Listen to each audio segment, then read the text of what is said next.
You're the hero. First time for everything. That's what you call I've it. been called a heck of a lot worse than that. Probably today. I know dang well at the hospital. We're going to go ahead and start. We do have a quorum. It is 5:30. So if we can stand and say the Pledge of Allegiance, please. We'll call the meeting to order. Attention, salute, pledge. I pledge allegiance to the flag of the United States of America and to the republic for which it stands, one nation, under God, indivisible, with liberty and justice for all. Thank you. Dr. Ballard's going to offer our invocation. Let us pray. Lord, we appreciate you allowing us to gather here tonight, and Lord, we hope that you guide our decision making, and Lord, we pray for all the families in Dayton and El Paso, Lord, and we just hope that you be with those families that lost loved ones, and Lord, we ask for your protection this school year to keep our children safe and out of harm's way, and Lord, tonight as we deal with some big issues, we hope that we make good decisions that help our kids. In your name we pray. Amen. Well, before we get started, we live stream a lot of these meetings, and we have one supporter that's at home that is very much a GISD supporter, and his name is Carson Necessary. He's a former student, and he wanted me to wave to him. So everybody Hello, Carson. Yes, and Carson is a great young man that asks great questions, and he also has great ideas. He messages me frequently and some of you guys and board members, and he's very much a proponent of Gatesville ISD, so we appreciate you, Carson. Thank you. And thank you, Dr. Pollard. We are going to look at the campus student handbooks. Mr. Harper. I'm sorry? Scott.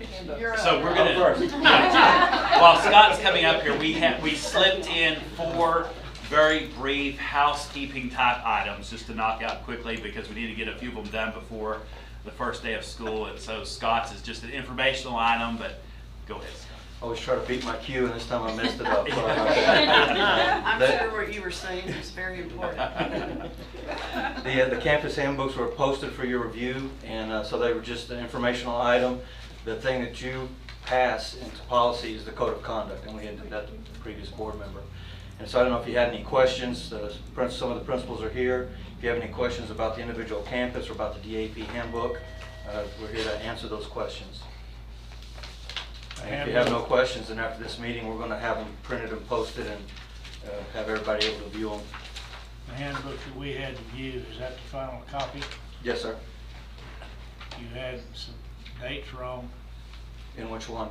It was the beginning of the high school. You had the 17-18 school year. 17-18. We'll check the dates on that before we And post it. page 31, you have Bobby Hodges still being a SRO. That's still in high school? Okay. And then you also need to look, you may not know the answer to that one. The administrators, you're going to have 2 of them. It's going to be different for contacts. Mm-hmm. Sure. Thank you. Anything else that y'all noticed? No, I just have a question. Mm-hmm. So on their handbook, do they have a choice of viewing it online or? Every campus will have Hand copy? yes, ma'am. And every campus will have a link back to one that we have up on the website. Okay. Thank you very much. Any more questions? I think I have one I need to ask about. And I guess it was the high school still. But when it gets down into membership of like National Honor Society and especially valedictorian and salutatorian, it states if they've been assigned to AEP, especially their senior year on Val and Sal, that they cannot be a valedictorian and salutatorian.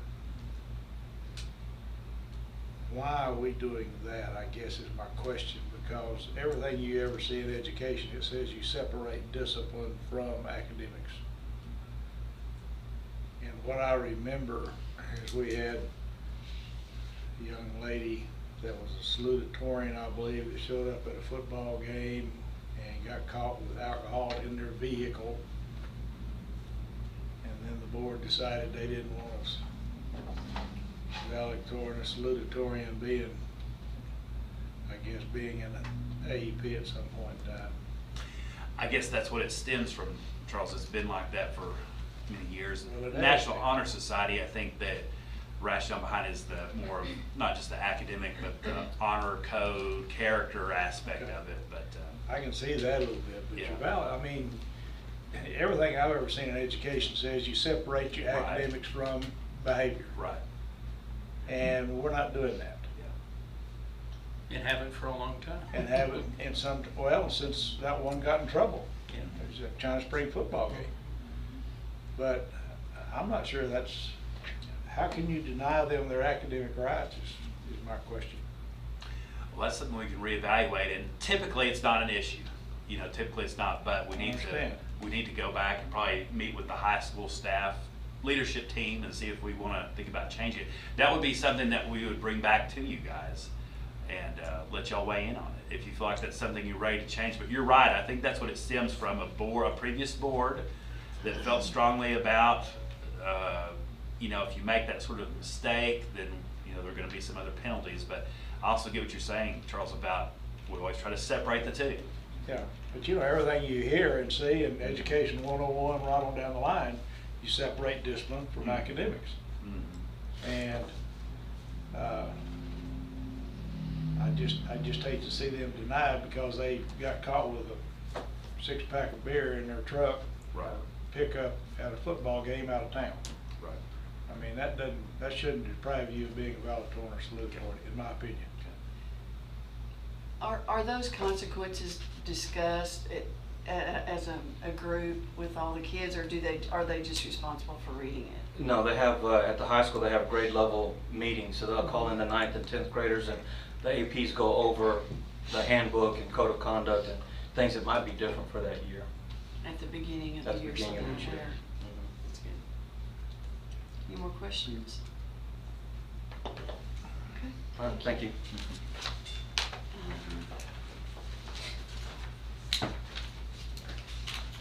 Policy, is it?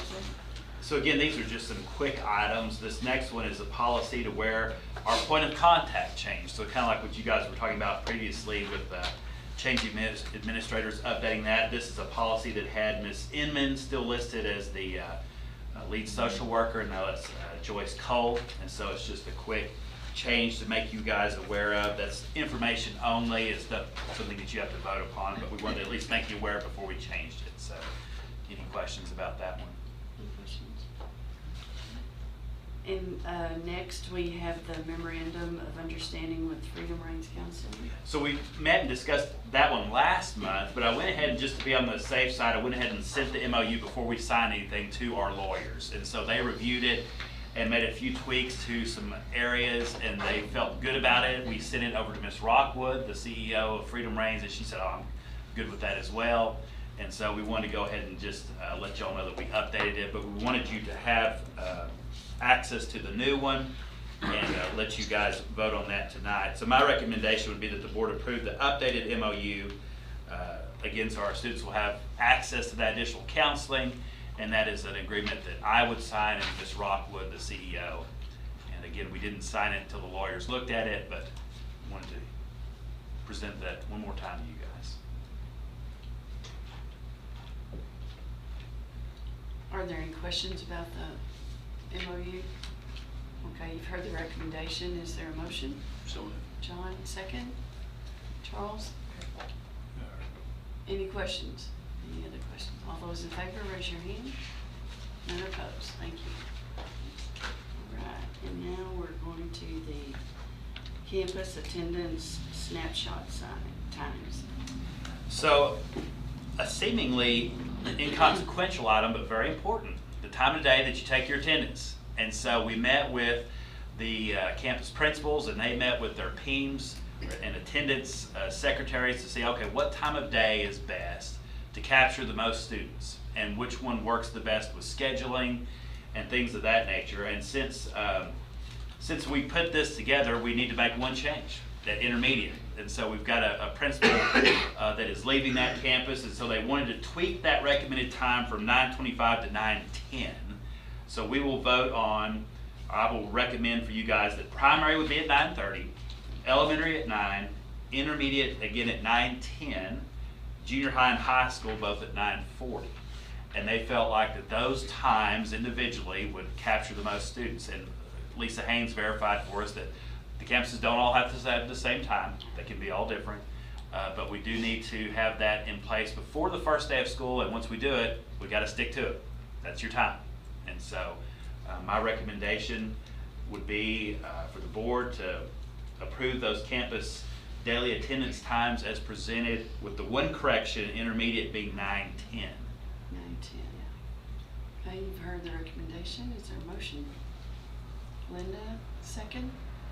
Cheyenne? Any questions? Okay, all those in favor, raise your hand. None opposed. Motion carries.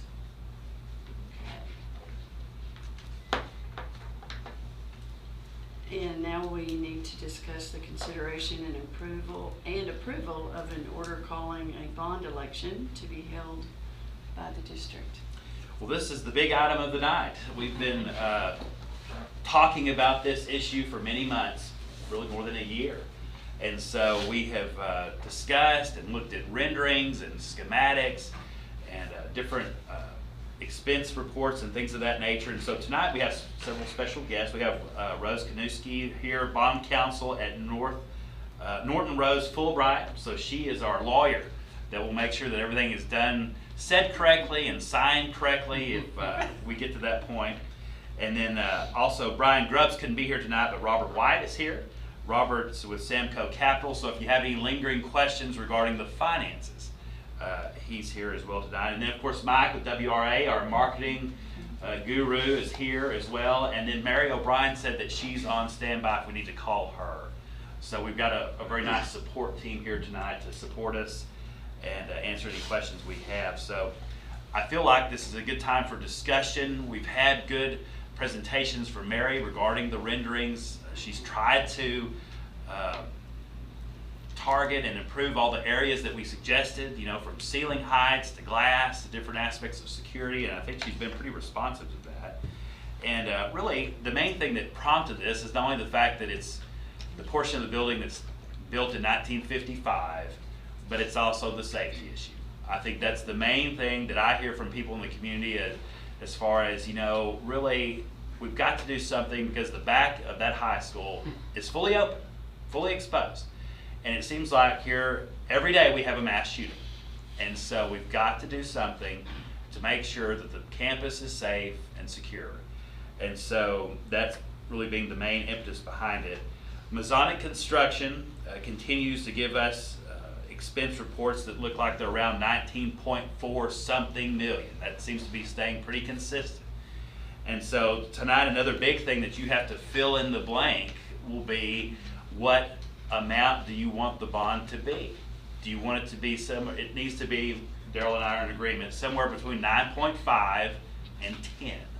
So it could be 9.6, it could be 9.7, 10, 9.5, whatever you think. Daryl's confident that whatever the difference is, the fund balance is in good enough shape to make up the difference.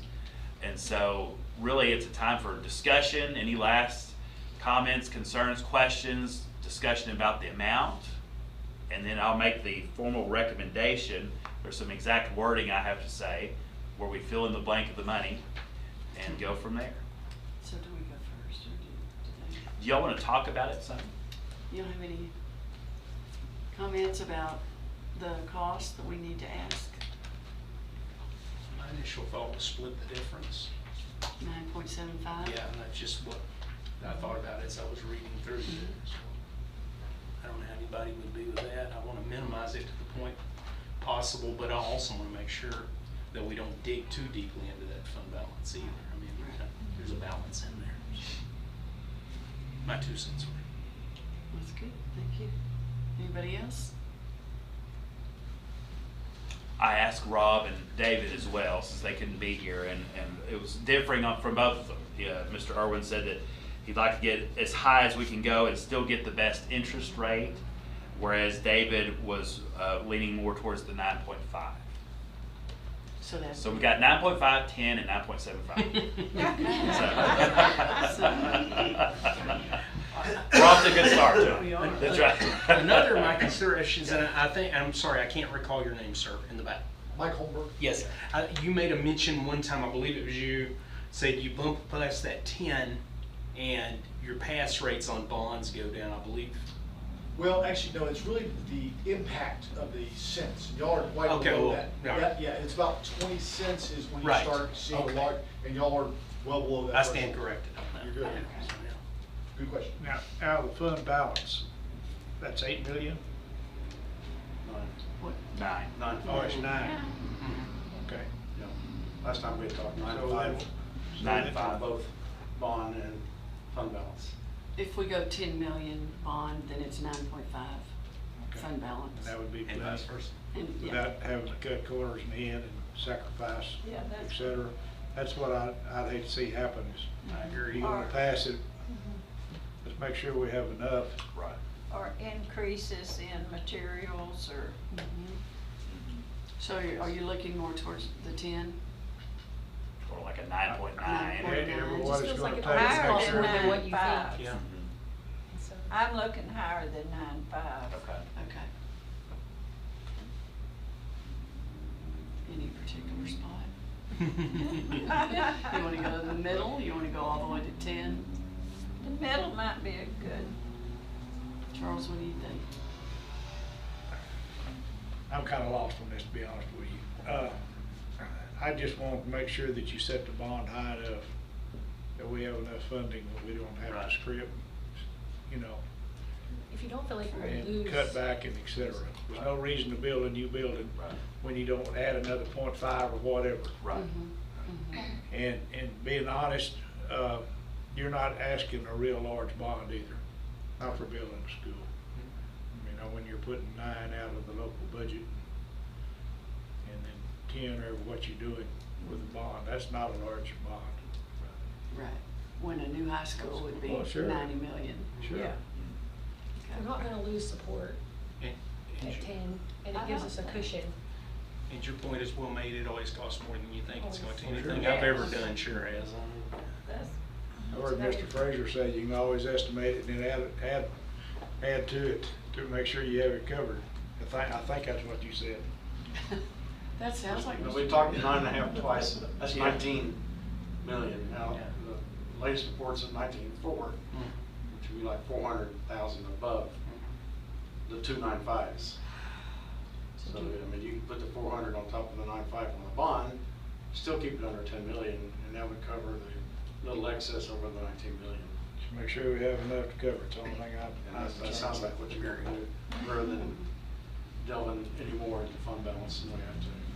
Robert, is there any interest rate advantage between 9.9 and 10? Once you hit that 10, does it make a difference at that point? Yeah, so in the past, when we sold your last bond in 2013-14, we split it into 2 sales so that we could take advantage of what was called bank qualified status and getting it under 10 million in a calendar year. And at that point, interest rate differential between bank qualified and non-bank qualified was around 30 to 50 basis points.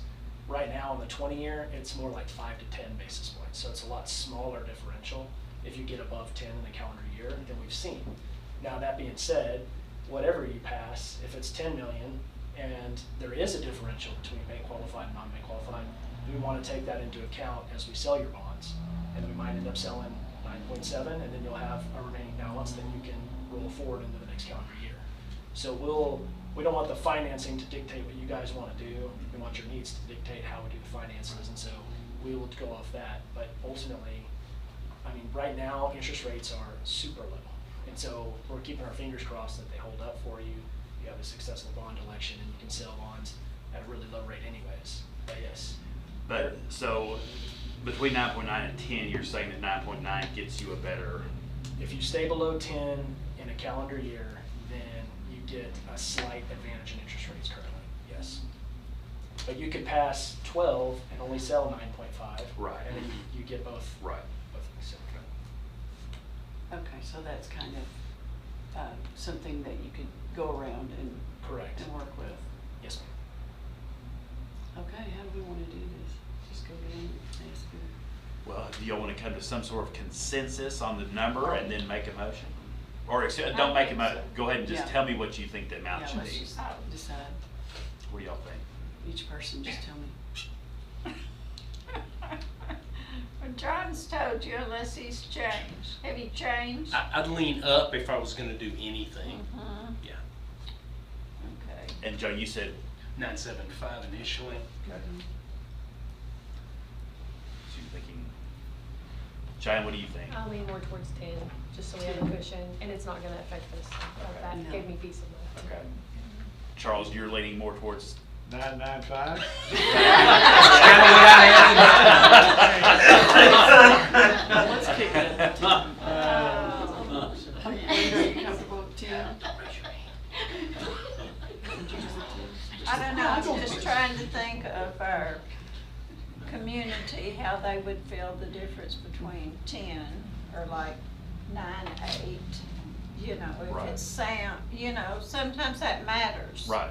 You went from a single digit million to a double digit. Mhm. That's why stores price things $1.99 instead of $2.01. Yeah, that's right. Yeah. Well, I mean, But I'd have it already rounded. I even my always wife, like- yeah. It's $10. That is the way you think of it. So like 9.9 then? What do y'all want? What do you? I was thinking, Anybody? my I'd mind, go I'm with already like, 9.9. well, that's 10. Yeah, 9.9? that's good. I think, you're under 10, and Yeah. it's supposed to cover it, is it not? Daryl, you feel good with 9.9? Okay. Everyone's in agreement? I think that's good enough. Well, vote and see. Okay. No, we don't. We don't. So I've got to make is there any other discussion before I make the recommendation? I just want to thank Are you Mr. White happy? for that point he made. Yes. Are y'all happy with it? Yes, Daryl and I feel like that it's something that we can easily cover. Okay. And like Linda says, you're still under 10. And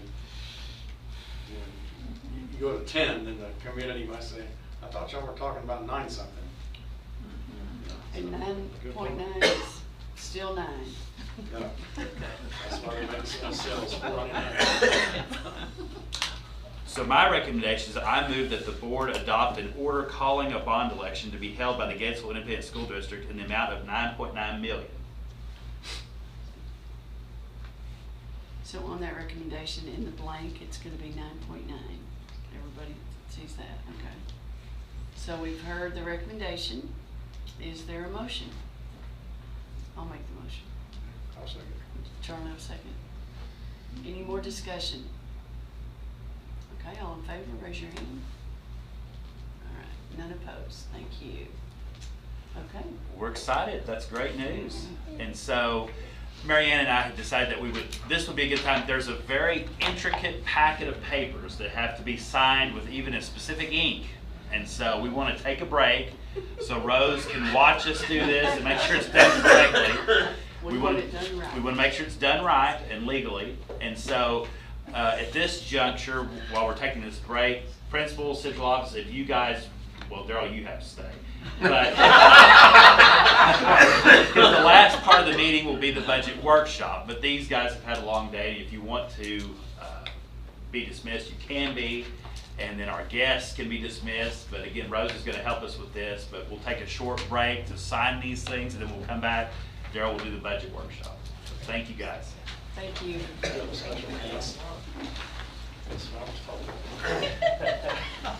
We prefer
you know about the school first rating, Texas's financial integrity rating system for school districts. We just got our preliminary, by the way, for last year, and 100, another 100. So, perfect score. So that's the report that we present to you later in the fall, at least before Christmas. And but now it's just preliminary, but that's exciting. So a couple of years ago, we had 15 indicators, by the way, on the first report right now. And a couple of years ago, the Texas Education Agency decided they were going to add some more indicators. So they added 4 indicators, went from 16, 17, all the way up to 20. And that'll be effective for the coming school year.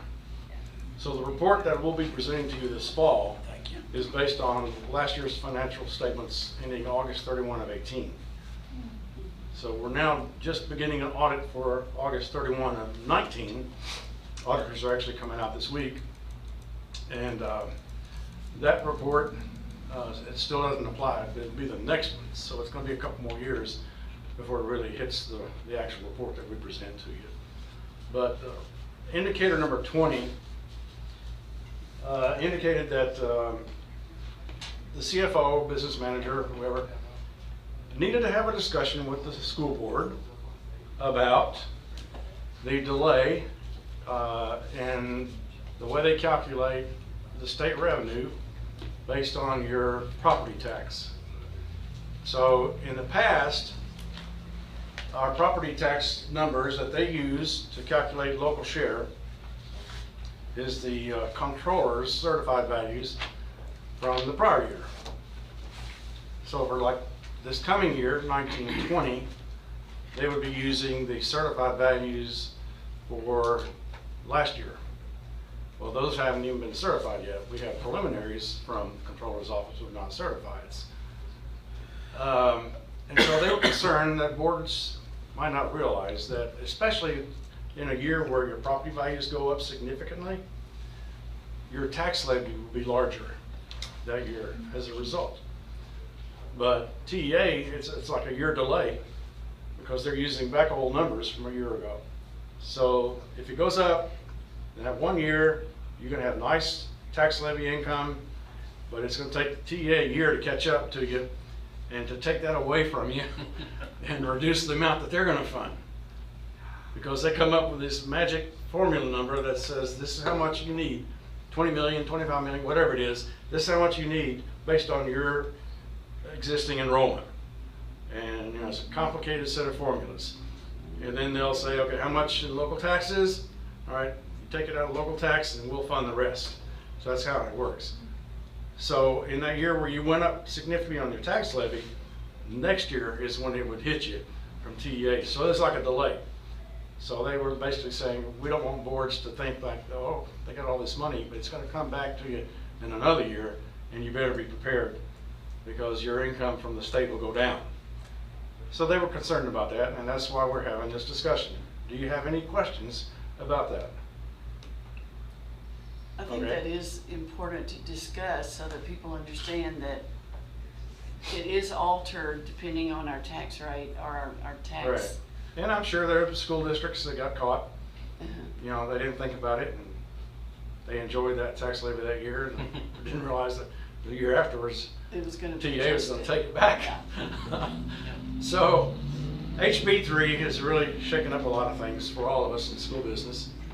And actually that whole thing is kind of mute now. Because HB3, in addition to lowering the tax rate, compressing the tax rate, they've also changed this to where in calculating your local share from the state, now they're going to take current year. They're not going to go back and take it a year ago. So now it's current year. So for like next year, we had to take a guess as to what we think the comptroller is going to certify these values in a year from now. So that was a little bit tough, and I took a conservative guess because I don't want to come back later and hit us as a school district. So in effect, TEA's first ratings are already archaic because that's no longer in effect. You're not going to have that delay anymore. And that goes into effect this coming year. But, you know, they haven't caught up with that yet, but that's okay. Right now, as of right now, we are required to have this discussion tonight, and it's in our agenda, and I'll copy this to the auditors to show that we did, you know, document, and we did have this discussion with the board about this tax delay, but we also are aware now that it's gonna go away anyway with the evolution of HB3. So if you have any questions, this is the time for us to talk about it, but I think you're pretty savvy on that. I've actually talked to y'all about it before on several occasions about this delay. And this is an official announcement, an official agenda item. I'd like to thank Daryl and his team. You know, we kind of take for granted the 100 every year, and that's not an easy accomplishment. And that takes a lot of hard work and effort. And the thing that's really tough for Daryl is the fact that so much of this stuff is so unpredictable. It's a moving target, and it's very fluid, and nothing is guaranteed. And so that's why I appreciate Daryl always being conservative and not being real risky and doing things like that. And so he keeps us in good shape financially. Okay, thank y'all. Thank you. Thank you. Ready for the next item? Budget workshop. Budget workshop. We're ready. All right, so I have actually draft number 2 sitting on your table. That is going to replace draft 1. Draft 1 was as of 12 noon roughly, this past Friday. Draft 2 was as of probably 7 o'clock last night. Last night was. There's probably going to be some more drafts before you have the final board approved or final proposal to you at the end of August. And this is pretty customary, but at least I wanted to get some numbers out there for you. And as Dr. Pollard indicated, it's been really a moving target this year, especially with this HB3. It's really impacted finances so much. And you know, they came out with, it wasn't even signed into law by the governor until mid to late June. And ever since then, TEA has been gradually updating stuff on their website. You know, they eventually got the minimum teacher salary scale posted, and then that, you know, impacted what we decided we were going to try to do as a school district. And so that, you know, being the personnel being such a large amount of our budget, that really had to be figured out. And so we're there. And so draft 2 shows you the revenues there, and which are, let's see here, let me get mine out. Almost 29 million in revenues. And at this point I have 28.7 in appropriations, which is about $250,000 gain overall. The general fund would have a larger gain, and we're projecting a small loss in the INS fund of about 65. And as you guys well know, we have a substantial balance in the INS fund to more than cover this, and so that's not going to be an issue. And now we have another bond coming in next year, so you know, we'll take a look at the rate. And then each of these numbers, the revenue number, I have a sheet called District Appropriations that has the total, and it shows you which funds those revenues are in. There it's showing those on the screen right now. And then we have one that's called General Fund 199.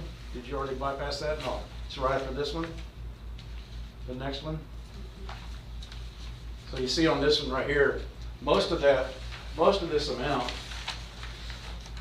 the revenues is right here on 199. So that's your biggie right there.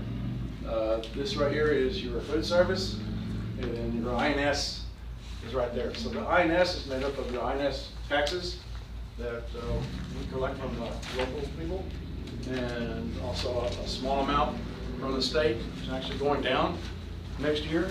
One of the results of HB3 is that our funding on the INS side will go down to about 100,000. So then the next sheet that I have for you is I've spelled out this 26 million here, about 26, 27. right here, 26 million. That's the total revenue in Fund 199. And then this is where all it's coming from. So that's most of our revenues. So let's look down those numbers and make sure that you understand our revenue side. The first line is tax current year levy.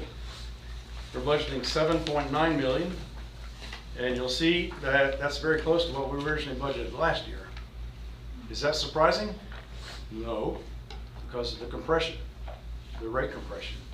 So the levy is almost like staying the same, the actual levy from last year.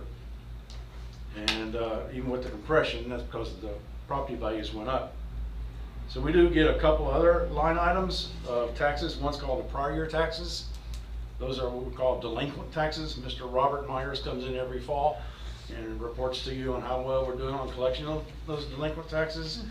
And then there's also interest and penalties that they collect on our behalf. So the first three lines there are for the M&O taxes. The next line is an amount that we charge to about 6 other school districts because we share the one professional lady in the special ed department on the hearing and auditory and visual. And we pay her whole salary and then we allocate it to about 6 other school districts based on the number of students that each one of us has. We do a little formula. And so that's the income that we're getting from those other school districts. Next line items is small, just kind of other fees, $1,000 for next year. Next is your interest, and this is the interest on all of our reserves that we have in our fund balance. So last year we budgeted 3, and we might actually hit 4 this year. Conservatively dropped it back down to 350. As you know, the Fed's dropped the rate a quarter point recently. So we may be in a period of declining interest rates. So I conservatively put in a 350 figure on that. Rents, we no longer have the church renting the high school, and that was most of that 12 that was budgeted last year. So I'll put in a 3. Next one is 5749, which is on line 9. See on that column on the very far left is a row number. So row 9. 5,000. Every once in a while, we just get extra payments. It could be rebate payments from vendors, different things like that. And it's not very much, but we put a small amount of budget in there. Then line 11. This is the amount of allocation that we charge to all users of school vehicles. So everyone who uses a school vehicle, they have to fill out a requisition for a vehicle. And then we actually have a formula and we charge them for the trip. Charge them, it could be the mileage. The mileage differs on the type of vehicle that they use, and it could also have some driver fees in there. So this is about what we allocate out each year for the use of school vehicles. So we're treating that as an income item, and then all the other departments treats it on their end as an expense item. Line 13 is a vehicle inventory tax that we typically get. 2,500 was conservative estimate that we actually got that much this year. Line 14, intermediate sources. So this is one that it's like there's a couple government agencies here in town, and they send you this payment in lieu of taxes. It just started coming in a couple of years ago, actually, but we'll take it. So that's where that comes from. Let's see. All right, now the state income, theirs is divided between per capita apportionment and the foundation SPA entitlements, which is lines 15 and 16. So that's the revenue from the state to the general fund 199. So what does that look like? 15.2, and you can see how much that compares to the prior year, about 12.6. So it's up more than 2 million. And that's where we got a nice little bump from the state. And that's how we were able to fund all the raises and also take care of this issue that we had in the past about having to budget $500,000 in the fund balance when we should really throw it into the budget. And so all that stuff that a year ago we put it into fund balance, it's in the budget this time. Let's see, Medicaid, that's a big number. All right, so you see there in Medicaid, the reimbursable claims is projected to be about $850,000. So that's a very substantial increase over last year's $400,000 budget, or even the amount of $360 that we got last year. So this is the first year, next year, that we're going to really get the benefit of these Medicaid reimbursements that we've been doing. On the other side, flip side, we do pay an 8% commission for the group. MSB is the name of the group, and they charge an 8% commission. So if you went up 500,000, 8% of that's 40,000. So you'll see in district administration that our district administration costs have gone up, partly because of this 45,000 increase in fees that they're going to charge us on this increased income. Impact aid, this has to do with being near a military installation. It's been pretty consistently around 125, so that's where we have it. The next line, 21, this is when we do basically once a year. We sell surplus goods, and 7,500 is probably pretty typical. I also, here originally we had 150,000, which was the Captain D's property last year. So that didn't happen, and it's not going to happen now, it looks like, pretty certain. And the other one was the Hillside Nursing Home. So I originally put in some money on that, and I said, nah, let's just take that out too, because you don't know. It may go, it may not, so we're not going to put it in the budget. So I didn't budget for any income off of any real estate sale. Y'all good with that? Mm-hmm. Yes. If it happens, it happens. Mm-hmm. They already got ideas on where to earmark it to anyway. Yeah. So I took that out. Let's see, what else? And then the transfers out, 135. That's really an upper end number for the amount of subsidy for the food service program. So when we put the numbers for this food service program, it came up with the possibility of a maximum loss of 135. So we're going to budget the maximum loss of 135. Certainly hope it's going to come within range of what it had been. You'll see here, like on this sheet on line 23, that in 2018 it was 86,952 amount of the loss that we incurred on the food service. And we're actually going to start some things. We didn't mention that to the board about the evening thing we're looking at, but there's some things that we're considering. Hopefully we'll get that food service program deficit down some more. So this is the revenue side. I want to make sure that you understand the revenue side of the piece, because a lot of times we argue about the expense side, but I want to make sure you understand the revenue side, where our money comes from. Any questions on this sheet? Line 18. Line 18, TRS on behalf. Thank you. TRS on behalf, that's calculated by the state. It's something that we expense, but we also show it as a revenue item. Thank you. How did I skip that big number? Probably because it was highlighted in yellow. So this number here, we actually book an expense and we book the revenue from the state. So there's no cash or anything. It's the retirement that the state provides for our staff. And so we actually code it as an expense in the HR, and then we code it as an income item from the state. This number is in yellow because until I get all the numbers, I'm not going to know exactly what that number is. So that was a guess. It could be 1.3. It could be a little higher. I think I try to be conservative on this 1.2, which it has to agree to the other number anyway. But I don't have the other number on the expense side because we're converting to this PMIS, Position Management Information System. And we've been working on this. Actually, we went to a thing on this application 2 years ago at Region 12. And it is a module that's available in our software, the Texas software. And it's something that will enable us to manage all of our positions here from an HR standpoint.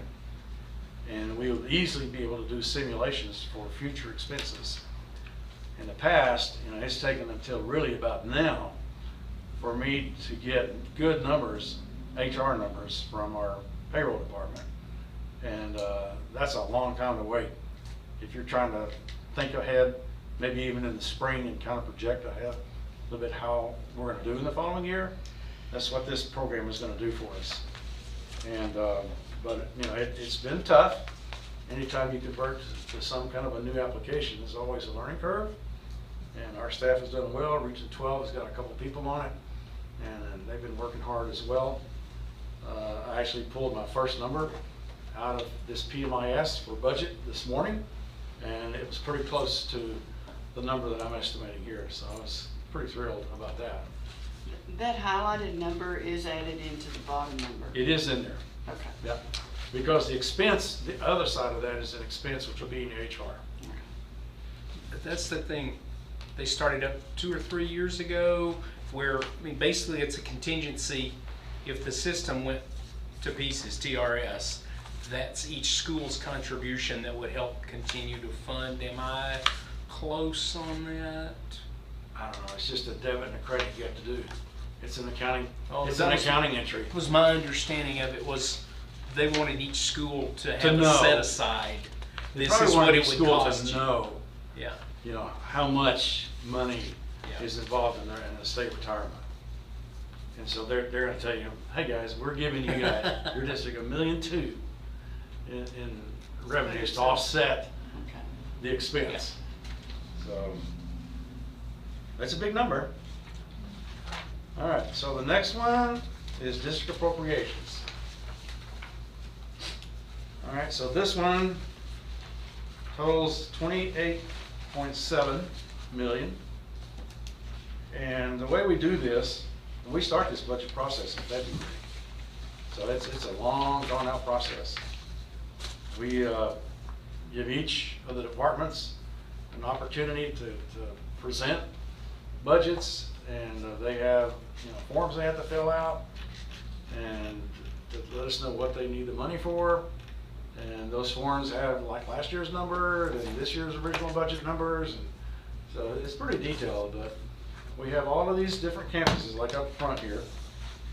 The big number on the first line is human resources, and that was pegged at about a 7% increase. So again, I saw that number is pretty close to the PMIS number, and I should get a pretty definite PMIS number by the end of the week. And that's something that we'll be able to bank on. Apparently it's going to have 2 to 3 open positions, which if those of you who've been on the board longer, remember the times we used to have an open position for each campus in the budget.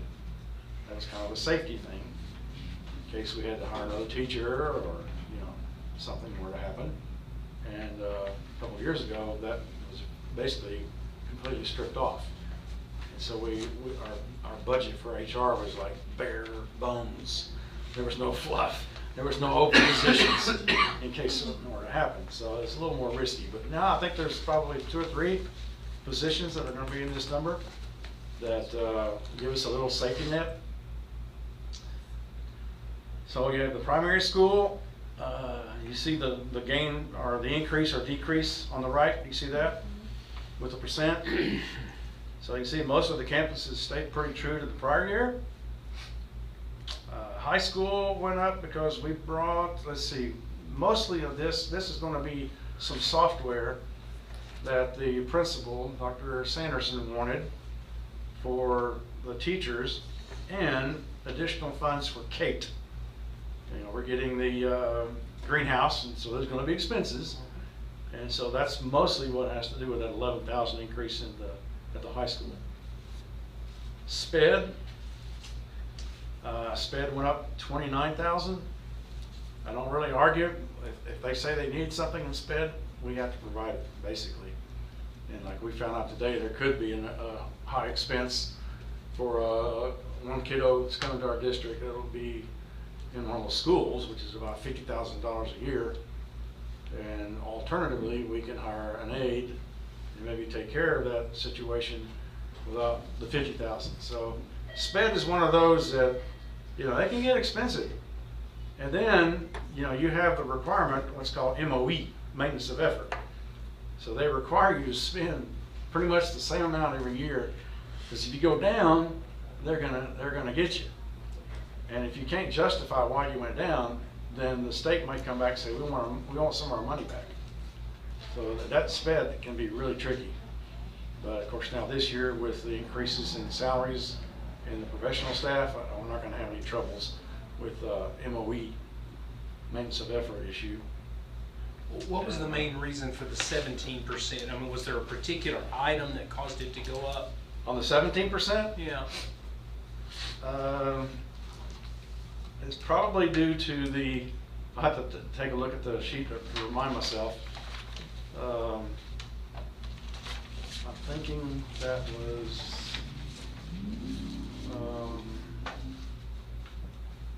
could have been a contract. Contract go up? Did we have like a contract this year, whereas last year it was an employee?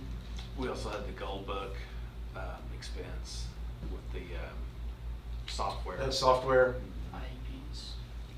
Because, you know, they do contract labor sometimes, and other times they'll have that service provided by an employee. So if the service is provided by an employee, that cost is going to be in HR on the first line. Right. If it's provided by a contract person, then that cost is going to show up down here on line 7. Okay. But there was some software increase, and it probably made a little bit more for that possibility of the school. We had to put somebody in the school, right? I think that's probably what it was. Thank you. Let's see. State allotments.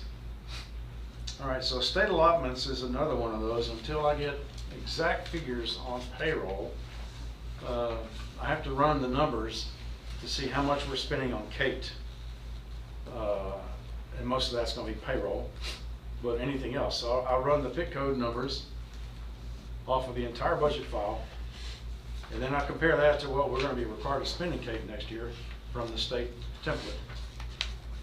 And if we're short, then I plug it in here under call state allotments. Last year, I think we plugged in there about 200,000 or so, 250 maybe, in the state allotments. This year, doing the same thing. So this 300,000 budget is 250 as an estimate of the additional CAPE spending that we're going to be required to do. And our CAPE numbers keep going up. So, I mean, it's good, but that means you got to spend more in CAPE. And then the other 50 is what the old high school allotment went away. And yet we were spending about 50,000 on high school allotment things, such as dual credit and testing, AP tests. And so it was about, a basket full of about $50,000 of that high school allotment. So you're not getting the high school allotment, but we still need these services. So we're going to provide them, instead of throwing them in the high school, we're just going to put them here as a state allotment for the time being. And it might be that someday we may want to throw that 50 up in the high school, I don't know. But we'll keep it here. And we kind of keep it separated. Athletics, the next two lines, not a really significant change. I think we've had a sport, addition of a sport this past year with the wrestling. And got any more coming? That's it? Badminton. Badminton? Hey, I'm on. How about I can slip I that love in? me somebody. Watch those guys in the Olympics. It's not backyard.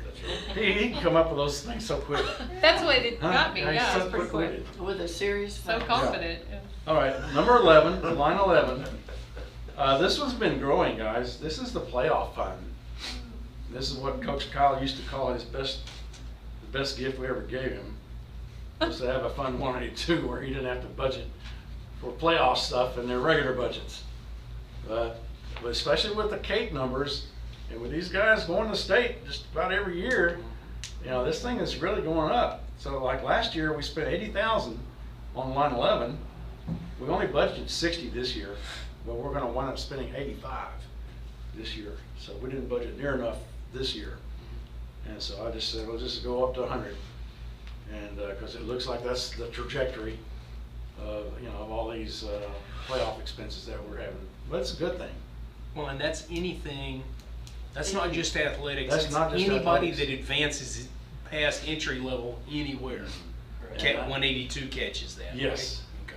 All sports, I mean, all UILs, those Skills USA, FFA. Going FFA. to national stuff Right. too, Yeah, some national. states, yeah. and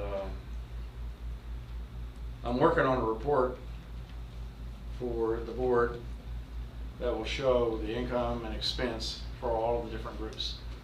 Like how much for ball, and then compare that to how many participants in each group, so you can kind of have an idea how much revenue each group brings in, how much they're spending, and how much its net cost to the school district. And then you can take that, it will show you how much per student. So that should be an interesting report. We're working on that currently. A lot of this expense can be in Fund 182. The food service, pretty similar to last year, 7% increase. We don't really have, we're hoping for a little improvement in, because we did have a 1.5% improvement in participation this year. So we're hoping for the same thing next year.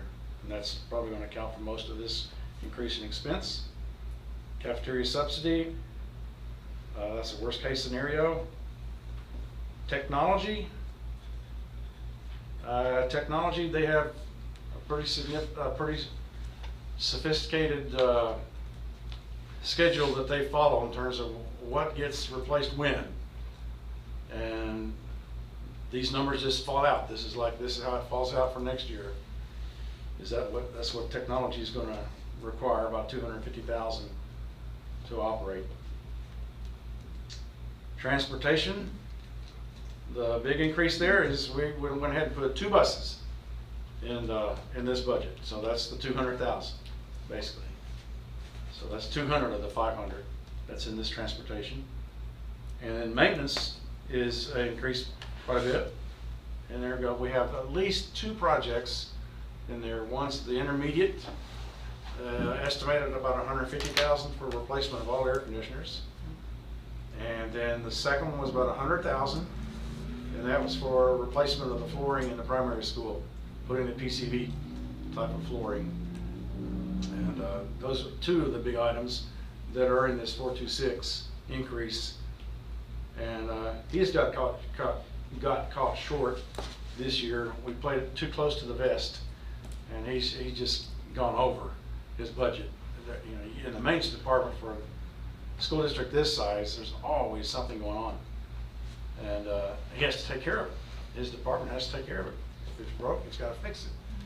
And he kind of ran short this year. We had to take some money. You'll probably see that on a budget amendment, maybe even this budget amendment, or the one you'll see at the next meeting.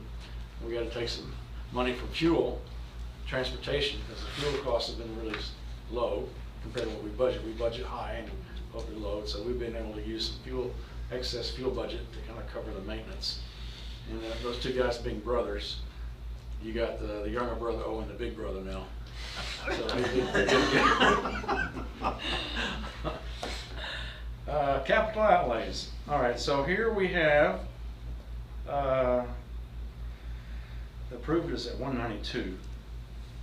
And 92,750 of that are the copiers that y'all approved, I think, at the last board meeting. And then that also includes another 100,000 in unspecified capital outlays. Y'all can decide where it should go. So then again, this would have been typically in that 500,000 fund balance. So you see you've got some pretty good capital outlays in the maintenance department, 2 buses in the transportation department, then you have 100,000 here. So that's certainly going to be, you know, over and above that 500 that's now going to be in the budget. So you can rest assured now that the budget's very meaningful, and we're going to be able to take care of the district just out of budget and not have to depend on fund balance. Let's see, the next item would be interest in sinking. That virtually stayed the same. It will go up next year after the bond District administration, the 85,000 increase is, about 45,000 of that is that fee I was telling you about, the MSB, or the 850,000 income that we're going to be getting off of the Medicaid reimbursements. And then here we also have the bulk of the difference is in social workers, is because we have the district administration. I think I may even have, yeah, the district administration I have it on the next page, right? And everybody's always sensitive about administration. Oh, administration's going up. So I said, okay, no, I'll give you the numbers here. So on the next page, you'll see there, like the school board, superintendent, the various increases, director of operations. This is Scott, Harper, and social workers are in this number. And he does have some expenses for security, and another big one are the testing, drug testing. That's, I think we got probably 25,000 budgeted in there for drug testing.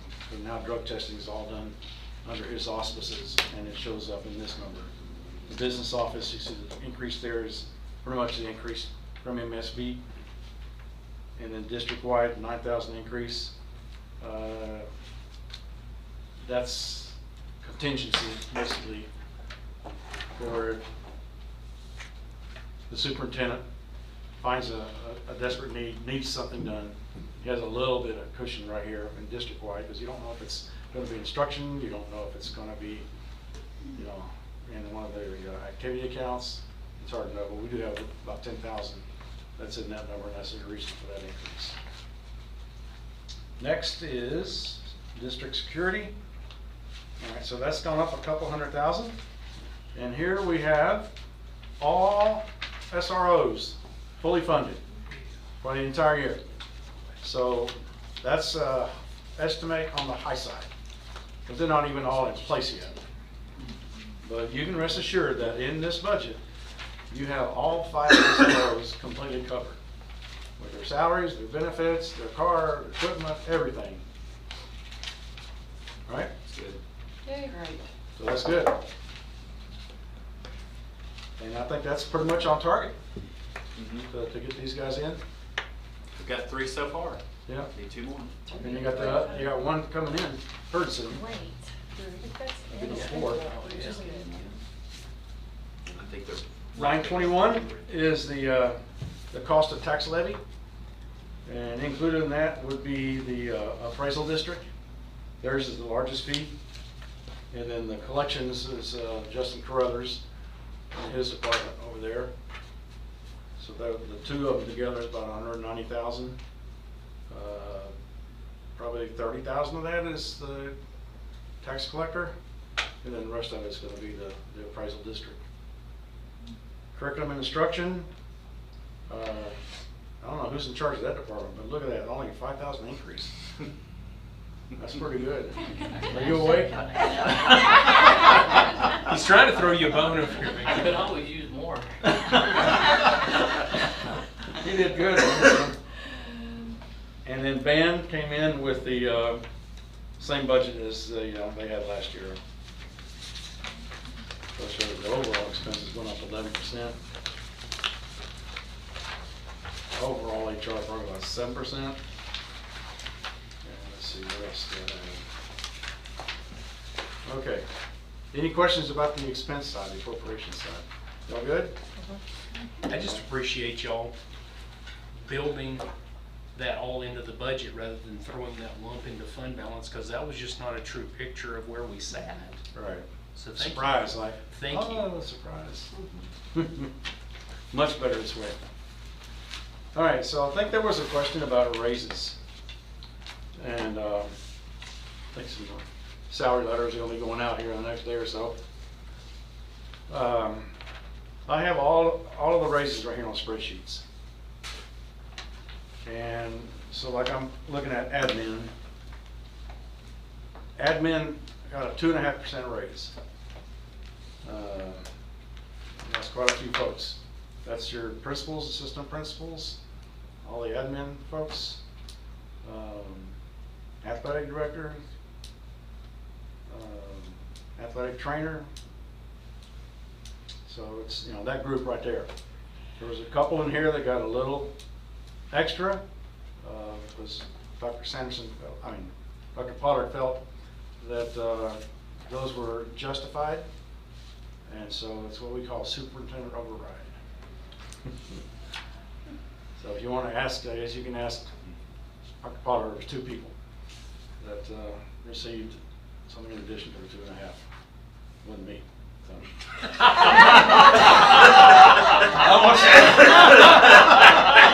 Don't blame me.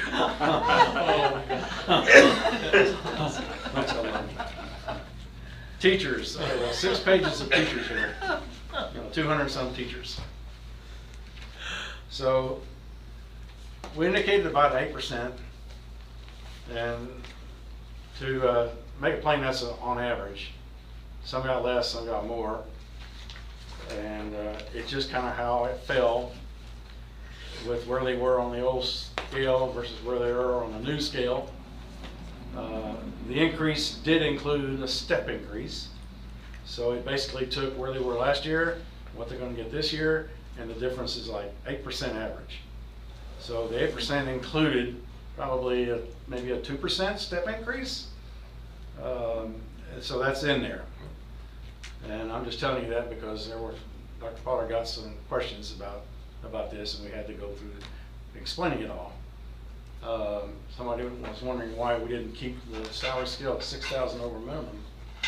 When the minimum went up 20%, it caught up with us pretty much. And we felt pretty confident as management to recommend to you a $1,000 increase over the minimum, the new minimum. And we'll just have to see how we do next year. We would like to leave a little room for some increases down the road. So it's not to say that maybe a year from now we may come back and ask for a little more increase on the minimum. And we just didn't want to overextend ourselves and put ourselves in a bind. We still feel that with the 1,000 over minimum, we're going to be fairly competitive with districts in this area. Of course, there's some that are just we can't even touch in terms of the difference in the pay scales between Gatesville and some of these other guys. But I'm looking down the list of all these 200 individuals, and I'm looking at, there's a 9, 879, 882, 757. These are all percentage increases. 876, 899, 873, 898, 903, 899. So you kind of get in the drift. A low one here was 7.5. If you had any lower ones, it would have been folks that were probably on the beginning part of the scale, because the legislator wanted us to emphasize people with over 5 years experience. That's where they wanted some of the emphasis. Of course, we just basically adopted the state minimum scale and added 1,000 to it. So it's actually pretty simple. What we did, it's going to be simple to maintain. So all of these down here are, in the 8s. Here's a 6.17. Someone on step 2. So like I say, on the very early end, they might get a smaller.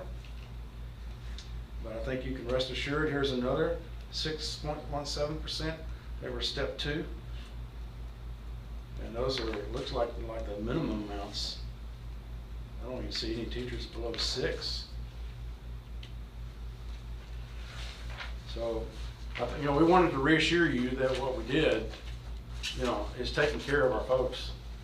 And we in no way, wanted to shortchange anybody. We just felt like this is what we could do at this point. And we just have to reevaluate in a year to see where we are at that point. Here's counselors. Counselors, here's 8.76, 9, 882, 854, 851, 867, 851, 899. There's a 9, there's a 6, there's another 7, but they're running 8, 9%. This is all counselors. Auxiliary staff, now maybe there's some concern about the auxiliary. The auxiliary is going to be your custodians, your maintenance workers, and your cafeteria workers. Here, our intent was to not have anyone receive less than 2%. And I think we told you, just like the administrators, at 2.5. For non-teachers, we were looking at somewhere in the 2.5% to 3% range. For instance, cafeteria, you can't give too big a raise in cafeteria because that's going to increase your loss in the cafeteria fund. Sodexo is not going to be happy with you because they're always complaining about our staff numbers and our staff costs, which is basically our responsibility, but it still impacts the bottom line. So here's some of the numbers. I'm just going right down the line. 3.73. These are cafeteria. 2.82, 3.96, 305, 303, 303, 408, 278, 276, 387, 280, 317, 276, 280, 388, 5.4, 4.9, 4.8, 3.75, 3.2, 3.3, 3.3, 4.2, 3.75, 4.6, 3.3, 3, 4.65, 3.0, 3.1, 3.2. Here's a 2.8, 3.2, 5, 7.48, 5, 4.6, 4.9. So these are the numbers from your different auxiliary groups. So it's in that, you know, probably 3 to 4% range, and some of them could have been at the max end of their scale. These things were also tweaked. We did it 3 years ago when we looked at all of these positions. That we compared them to the district. We have about 24 districts that we compare ourselves to in this area, and that's part of this salary study that we do. And we come up with a number, and we want to make sure that our number is right within the average of this group. And so that's kind of what we targeted. And we did that 3 years ago. We you know, upgraded the study this year too. So we wanted to make sure that we were at market with all these different positions. And we can say that we are at market. In some cases we were higher. In some cases, 3 years ago, we had to freeze a few people that were like really, really well paid, way over above the, you know, the going rate. And some of those have worked off the freeze, and some of them are about to work off the freeze. But those are like maybe 4 or 5 people in total that are still on frozen, but they even got 2%. So even the few people that were still frozen went up at least the 2%. So we really tried to take care of everybody, not leave anybody out. That's the auxiliary, the paras. We have about 80 paras. And we got 5.0, 2.15, 3.9, 4.3, 5.7, 8.4, 205. When you see these small numbers, you can guarantee they're at the top end. They're at the 30-year mark, and that's where our salary scales top out. 8.4, 507, 212, 469, 6, 352, 220, 383, 5.9, 4.3, 4, 5.7. So you can see that the pairs got pretty decent increases. We got some 9, 5, 5.2, 4.2, 4.3, 5.4, 6, 3.8, 7.9, 4.9. So most of them were, we got the lowest one here was 2.3. One of those, they're at like the very beginning of the scale. And the rest of them are, looks like 4, 5, 7, 8% on your paras. Why did those go up in differences? Well, because part of it was a study we did. We want to make sure we reevaluated everything, brought everything up to a market value. And so some maybe got a little extra bump because of that. And but by and large, I think we pretty much took care of everybody. We discussed it as a management group. We went down the entire list one by one, and you know, everybody probably thinks they should have more. That's just human nature. And so you're going to get some people that will grumble. Why did I get a 3% raise when I thought everybody was getting 5,000? Because the legislature had put out this 5,000 thing early on, and it never happened. And when they got to the conference committee, the Senate pretty much shot it down, and then they came up with this 20% increase in the state minimum. But I think the legislature had so overinflated the hype about this $5,000 increase. Everybody was thinking they're gonna get a $5,000 increase. I'm serious. When we went to SLI, the night before the pre-conference, before the sessions actually started, the lieutenant governor of this state actually stood up in the meeting and said, everybody's getting a $5,000 raise. This was already after HB3 had passed. Really? Yeah, So they were mistaken. he, He was mistaken. Yeah, it's not true. don't start me. And they didn't give you enough money to give everybody a $5,000 raise to start with. So, anyway, I hope that makes you feel better about this, and you know, obviously, if there's any grievance from anybody, we'll always talk to anybody that has a grievance, you know, in case there was a mistake made. Or, Yeah, I'd like to make just a few points. You know, we pushed Daryl, we said, well, can we go 1,500 above? And he tried to crunch the numbers, and it just, we'd rather err on the side of being more conservative than pushing the envelope and then getting ourselves into some sort of precarious position where, well, we're gonna have to let somebody go, or we're not gonna be able to fill that, or, you know, it's always a much better scenario to say, okay, next spring, well, let's do another pay bump, it's gonna be okay. The other thing on the superintendent override, you know, what triggers that is if you're related to it. No, I'm joking. He makes it sound so unscrupulous. No, that's just what I call it. Yeah. No, what triggers that is the market. So if we see people on a trajectory to where they're well below market, we'll look at that and say, well, do we keep them on that path to where they're really underpaid, or do we say, let's override that and let's bump it to where it's closer to what the market is paying? And that's what happened there. And then finally, the Sodexo thing, just to kind of give you forewarning, but we're working on something that we'll unveil here hopefully soon. That we asked Sodexo when they came here, all their vice presidents came to meet with us. And they said, what's your ultimate goal? And I said, well, to operate in the black. You know, that's really in a nutshell. And they feel like the evening meal program, which would be great for kids, and it doesn't have to mean 6:30 in the evening, but as soon as the bell rings, giving them a sack lunch to where if they're going to football, band, wherever, you've got something to eat. And so we're trying to figure out the logistics of how we can make that work. You have to offer it enrichment in order to justify it. Now, Jimmy may go get his sack lunch, and he may never say, well, I'm not going to the enrichment. That's okay, but you've got to offer it. And so we're trying to figure out what days of the week, when, if you're a bus rider, is there going to be time to go get it? So we're trying to work through all of that. But basically, if you give away 30 sack lunches on a campus, you've broken even. If you hit 50, you start making money. And so we're dealing with really large number, much larger than that, I think, that will take us up on it. I've already talked to some parents of football players that said that would be great if they could get something, as opposed to me shuttling something to them, they could just get something from the cafeteria and then go out there. And so, no, it's really a win-win as far as it would help the financial balance, but also what a great thing for kids, to where some of them that don't get much of anything at home would have one last meal towards the end of the day. Would that be done also at the Boys and Girls Club, like the summer feeding? Well, that's a little bit different.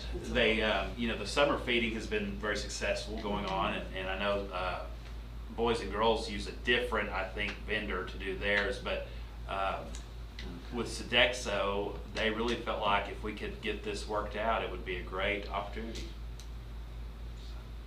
Yale told me this morning that they're up 1,000 meals over the prior year. Wow. On the summer feeding, which ends this week. So that's good news. That's right. I still They've been see them out successful. all the time. I see that white van that rip in all over town. Yeah, all the time. Swimming pool. Yeah. Yeah, So they're working hard, they do work and very they're hard. serving a lot of kids, Yeah, and it's really helping good deal. the community. Same thing with the evening meal program, I guess, what they call it. That can actually be very beneficial because it has to be tied to an enrichment piece. So it would encourage us to do more enrichment stuff after school for a while to help the kids. So it's not just feeding them, it's also providing some enrichment activities for the students. And so that's pretty exciting, but we really want to get that deficit down in the food service as much as we can. The deficit we had here in the budget is a high number. We're not happy with that number. All right, this is your time. Ask questions, comments? I'm just curious about health insurance. Health insurance? What you were able to do, yeah. All right, well, health insurance, we provided additional monies for Yes. the staff. We increased our share, Mhm. and a lot of them are on Scott and White, and the rates went down. So, you know, we did a good job with that. You all approved that a couple of months ago, maybe even at the May meeting. Because we always like to cover the employee-only high deductible, and that went up like $13, $17 a Something month. like that a month. So we matched that. And, So, yeah, so we are providing the employee-only coverage for the high deductible plan. And, like I say, some of those that are on Scott and White, they'll actually have a reduction in their payroll withholding. Go down. First time that's ever happened since I've been here. So, yeah, that's working That out never good. happens. No. No, that never Deductible happens. and- Not as long as I've been No. working. The deductible went That's up. what I was gonna Insurance. ask, if the Yeah, that's deductible true. went up. Yeah, Yeah. now, but the rate, Quite a bit. Some. yeah. Well, they're other two It's And cents. the all- out-of-pocket max But out of- went yeah. up too. Yeah. Good question. Because that's a very important benefit. Yes. Yeah, very important. Any other questions? Really? Okay. I want to know about this GISD opera program you have up here on the board. Opera program. Yeah, GISD opera. There, no, I'm just kidding you. Oh. I'm sure it's operation. GISD. Oh, I was looking at Opera draft. Yeah. Draft. Oh, okay. Do I get Beverly Sills? Do I get Pavarotti? Who do I get out of this deal, man? Come on. Pavarotti would be nice. Yeah, that'd be nice. Little Nelson Norma, you He's no know. longer, right? Yeah, he's no more. He's gone. That used to be my mom's Read favorite his singer. read his wiki bio. It's a who. The first line is a who. Really? Yeah. Bocelli's now the replacement Yeah. for him. You ever heard Bocelli? Boy, he's got a voice. Went and heard him in Dallas here a couple of years ago. Well, thank y'all. Appreciate Thank it. you. Thank you. Thank you, Mr. Frazier. We know And you all the put people that in helped me behind. lots of hours on this thing. Yes. A lot of help And if from you all were staff. here last night at 7 o'clock when Tweaking the numbers. draft 2 came out. We think you love it just a little bit. Draft 3 will be You out may see midnight draft tonight. 3 next board. Draft 3 will be next. There'll be another draft before you get the very final one. But it's gonna be very close to this. I'm gonna add some in that curriculum. This time You're of gonna have year, another curriculum? Oh, yeah. It's like trying to sneak it in. I was sure that earlier. Shane's gonna add something. yes. This time of year though, Daryl, Marcia, Shane, all the different departments, God worked very hard. Put in lots of hours, and there's that misperception that it's kind of easy during the summer. It really isn't. So, Especially when the state government throws you a few. Yeah, we've had some monkey Wrenches. wrenches this year for sure. And the lateness doesn't help. But we persevere. And we'll keep this district afloat in a very solid way. Great. Thank you. Never leave. That's right. Hotel California. I'll second that. Once you're here, you can't go wrong. Okay, anything else? Anybody else need to add anything or want to put anything on the agenda next time? Can we do that here? sure. Anybody? Next Monday, we will have a very short agenda, since it's the first day of school, and that's just a tiring day for everybody, so we'll get you in and out quickly, and then I guess it's the next Thursday that we adopt the budget. So, 29th, I think. that was. 29th. 29th, yeah, Thursday, 29th. yes, that should be a short one too, I think. yeah. Yeah. Okay, no further questions or comments? We are adjourned. Thank you.